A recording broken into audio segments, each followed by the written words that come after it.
नमस्कार, welcome to stock infuse. दोस्तों, इस वीडियो में हम मार्केट के कुछ इंपॉर्टेंट अपडेट्स को कवर करेंगे और कुछ ऐसी कंपनी को कवर करेंगे जो अभी इन्वेस्टमेंट करने के लिए अच्छे लेवल पर अवेलेबल है। लास्ट ट्रेडिंग सेशन में देखें तो यूएस मार्केट में अच्छी खासी तेजी देखने को मिली थी। लास्ट ट्रेडिंग सेशन में निफ्टी 50 में भी जबरदस्त तेजी देखने को मिली थी, लेकिन क्या ये तेजी लगातार बरकरार रह सकती है या फिर मार्केट में करेक्शन आ सकता है और हमें इन्वेस्टमेंट करने का मौका मिल सकता है? अभी के समय सिचुएशन को देखें तो यूएस मार्केट तो अच्छा परफॉर्म कर रहा है, लेकिन आने वाले समय में यूएस मार्केट में जो तेजी है उसके ऊपर थोड़ा सा ब्रेक लग सकता है। और इसका रीजन है चाइना का सबसे बड़ा जो रियल एस्टेट कंपनी है वो बैंकरप्ट हो चुका है। और दोस्तों, सिर्फ ये चाइना का एक कंपनी बैंकरप्ट नहीं हुआ है, ये इतनी बड़ी कंपनी है कि अपने साथ साथ बहुत सारी कंपनी के लिए क्राइसिस वाली सिचुएशन पैदा कर दी है। अगर इस कंपनी के ऊपर लोन को देखें तो $300 बिलियन का लोन था। अब दोस्तों समझिए, अगर $300 बिलियन का लोन है इस कंपनी के ऊपर, तो जिस भी कंपनी से इन्होंने लोन लिया होगा उन कंपनी के ऊपर भी क्राइसिस वाली सिचुएशन आ सकती है, ऐसा एक्सपेक्ट किया जा सकता है। इसलिए दोस्तों, आप एक्सपेक्ट कर सकते हैं कि आने वाले समय में इस न्यूज की वजह से मार्केट में करेक्शन देखने को मिल सकता है। वैसे अगर देखें तो न्यूज बहुत नई नहीं है, एक साल पहले से ऐसी बात की जा रही है एवरग्रांड जो चाइना की सबसे बड़ी रियल एस्टेट कंपनी है वो बैंकरप्ट हो सकती है। लेकिन देखिए दोस्तों, मार्केट में ऐसा होता है कि न्यूज अभी आती है, उसका असर थोड़े समय बाद नजर आता है। ऐसा नहीं है कि न्यूज आज आई और आज ही असर देखने को मिल जाता है। चलिए, ये तो हो गई निगेटिव पॉइंट ग्लोबल मार्केट के लिए, लेकिन अगर इंडियन मार्केट के प्रोस्पेक्ट से देखें तो इंडिया का जीडीपी का डेटा आउट हो चुका है और जीडीपी का डेटा काफी ज्यादा अच्छा आया है। 7.8% का ग्रोथ देखने को मिला है क्वार्टर वन में। अब दोस्तों, क्वार्टर वन का जो डेटा होता है वो सबसे ज्यादा अच्छा आता है और हमें ऐसा एक्सपेक्ट नहीं करना चाहिए कि आने वाले 3 क्वार्टर में भी ऐसा डेटा निकल कर आएगा। अगर आरबीआई का एक्सपेक्टेशंस को देखें, आरबीआई एक्सपेक्ट करके चल रहा है कि पूरे साल में भारत का जो जीडीपी का ग्रोथ हो सकता है वो 6.5% आ सकता है, जिसको कि काफी ज्यादा अच्छा माना जाएगा। वैसे भारत में पोटेंशियल है कि ये डबल डिजिट में ग्रोथ कर सकता है, लेकिन उसके लिए बहुत सारे फैक्टर्स हैं, उसको हम लोग कभी और डिस्कस कर लेंगे। अभी करेंटली देखें तो फिच ने भारत के ग्रोथ प्रोजेक्शंस को बढ़ाकर 6.3% कर दिया है, जो कि पहले 6% था। अब दोस्तों, इसमें पॉजिटिव क्या है? देखिए दोस्तों, जब किसी देश का जीडीपी बढ़ता है तो स्टॉक मार्केट ऑटोमेटिकली ऊपर की ओर जाता है। यह नेचुरल फिनोमिनन है। अगर देश का जीडीपी बढ़ेगा तो स्टॉक मार्केट भी ऑटोमेटिकली ऊपर जाता है। तो ये ओवरऑल पॉजिटिव न्यूज है इंडियन मार्केट के लिए। अगर ग्लोबल मार्केट की बात करें तो अभी भी ग्लोबल मार्केट में इतनी खास पॉजिटिविटी देखने को नहीं मिलती है। चलिए आगे बढ़ते हैं और सबसे पहली कंपनी को डिस्कस करते हैं, एफल इंडिया। अब दोस्तों, स्टॉक का प्राइस देखें 1077 है। स्टॉक इन्वेस्टमेंट के लिए काफी अच्छी है। कंपनी इंटरनेट सेक्टर से बिलोंग करती है, एडवर्टीजमेंट के ऊपर काम करती है, टेक्नोलॉजी का बहुत अच्छा इस्तेमाल करती है। एक समय स्टॉक बिल्कुल रॉकेट बन चुका था। अगर स्टॉक का 52 वीक हाई को देखने जाएंगे तो देखिए 1363 रुपीज का है, 52 वीक लो 866 रुपीज का है। अगर ये स्टॉक आपको 1050 रुपीज पर मिलता है तो इन्वेस्टमेंट करने का काफी ज्यादा अच्छा मौका होगा। 1 ईयर का रिटर्न देखें तो -15% का है, 5 ईयर का रिटर्न देखें तो 500% का है। ये कुछ ऐसी स्टॉक है जो high risky high rewarding company है। इन कंपनियों में छोटा मोटा इन्वेस्टमेंट किया जा सकता है। अपने पोर्टफोलियो का 2-3% आप इन्वेस्टमेंट कर चल सकते हैं। जब स्टॉक चलने पर आएगा बहुत बड़ा रिटर्न बनाकर दे सकता है।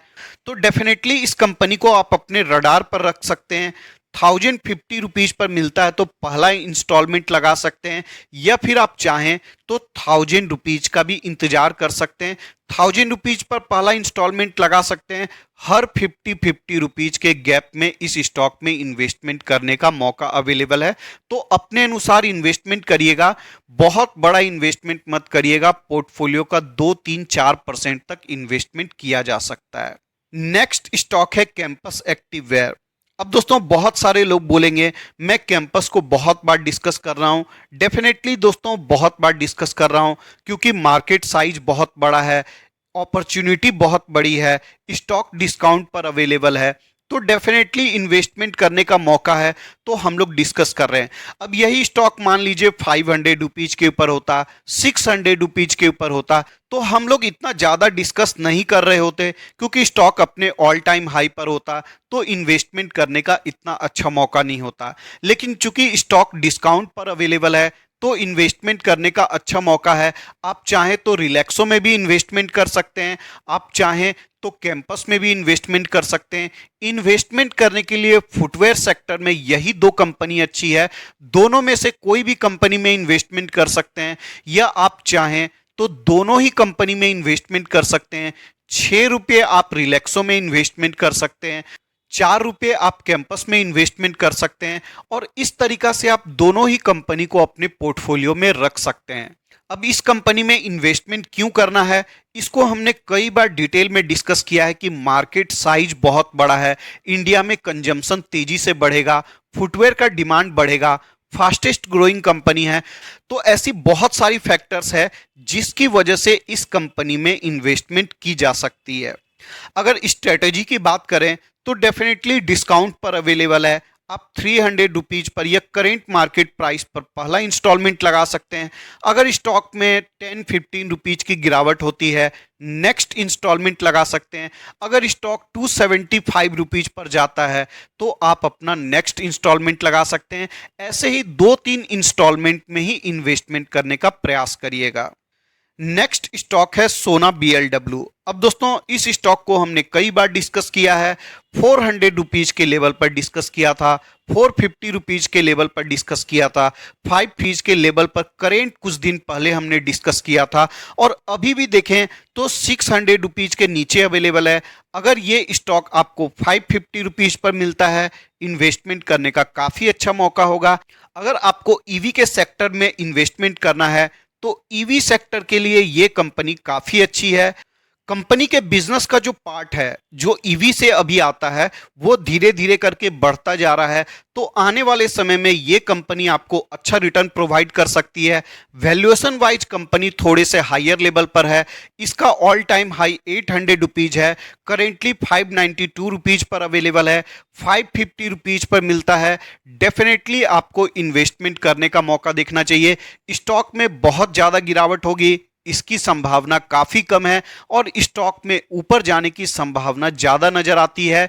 हाई रिस्क की हाई रिवॉर्डिंग कंपनी है, और जब मैं हाई रिस्क की हाई रिवॉर्डिंग कंपनी बोलता हूं तो इसका मतलब ये नहीं है कि कंपनी फंडामेंटली वीक है। इसका मतलब है कि स्टॉक के प्राइस में बहुत ज़्यादा फ्लक्चुएशंस हो सकती है। अदरवाइज अगर आप स्टॉक को 2-4 साल के लिए होल्ड कर लेते हैं, या फिर 5-10 साल के लिए होल्ड कर लेते हैं, तो आप अच्छा रिटर्न जरूर बना लेंगे, अगर आपके अंदर पेशेंस है तो। नेक्स्ट स्टॉक है Rajratan global wire.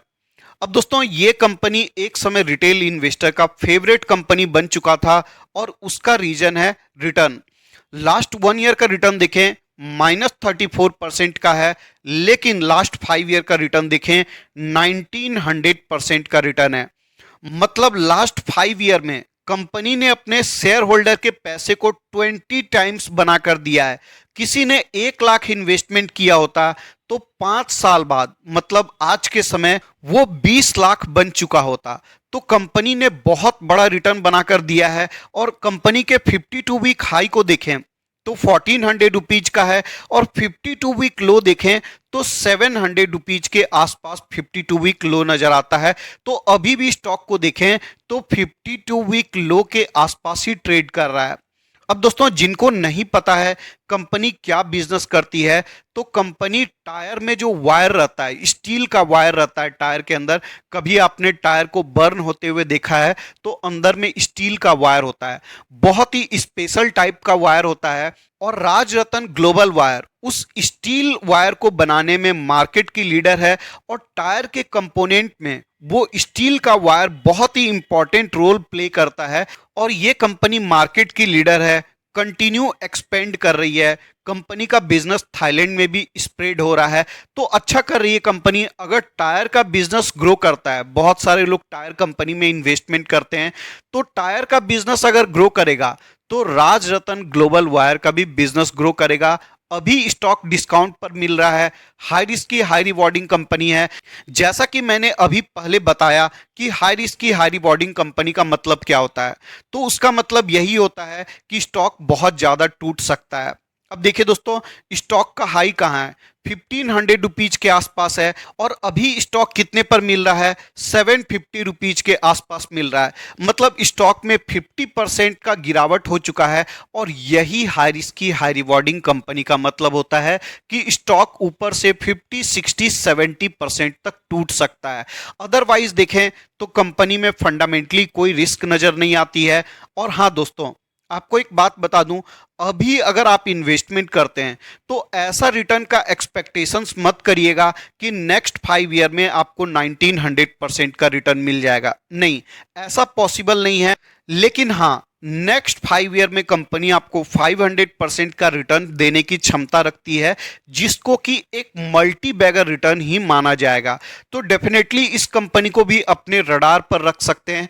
High risk की हाई रिवॉर्डिंग कंपनी है, तो अपने पोर्टफोलियो का 3-4% से ज्यादा इन्वेस्टमेंट मत करिएगा। करेंट मार्केट प्राइस पर डेफिनेटली इस कंपनी में इन्वेस्टमेंट की जा सकती है। मान लीजिए आपने करेंट मार्केट प्राइस पर पहला इंस्टॉलमेंट लगाया, स्टॉक में फर्दर गिरावट होती है, 700 रुपीज पर मिलता है, तो आप अपना नेक्स्ट इंस्टॉलमेंट वहां पर लगा सकते हैं। और अगेन बोलना चाहूंगा, जो शॉर्ट टर्म के प्लेयर हैं वो इस कंपनी से दूर रहें, क्योंकि शॉर्ट टर्म में कंपनी इतना अच्छा परफॉर्म नहीं कर सकती है। जो लॉन्ग टर्म के इन्वेस्टर हैं वही इस कंपनी में इन्वेस्टमेंट करने का विचार कर सकते हैं। तो इस वीडियो के डिस्कशन के लिए इतना ही रखते हैं। अगेन आपको रिमाइंड करा दूं, मैं कोई सेबी रजिस्टर्ड एनालिस्ट या फाइनेंशियल एडवाइजर नहीं हूं। तो वीडियो में जो भी बात बताई गई है वो सिर्फ एजुकेशन और स्टडी पर्पस के लिए है। आपको कोई भी इन्वेस्टमेंट का डिसीजन लेना हो, अपने फाइनेंशियल एडवाइजर से कंसल्ट कर सकते हैं, या फिर खुद के स्टडी के आधार पर ले सकते हैं। वीडियो पसंद आया तो लाइक कर दीजिएगा। रेगुलर अपडेट्स के लिए चैनल को सब्सक्राइब कर सकते हैं। मिलते हैं किसी और वीडियो में किसी और इंफॉर्मेशन के साथ। तब तक के लिए धन्यवाद।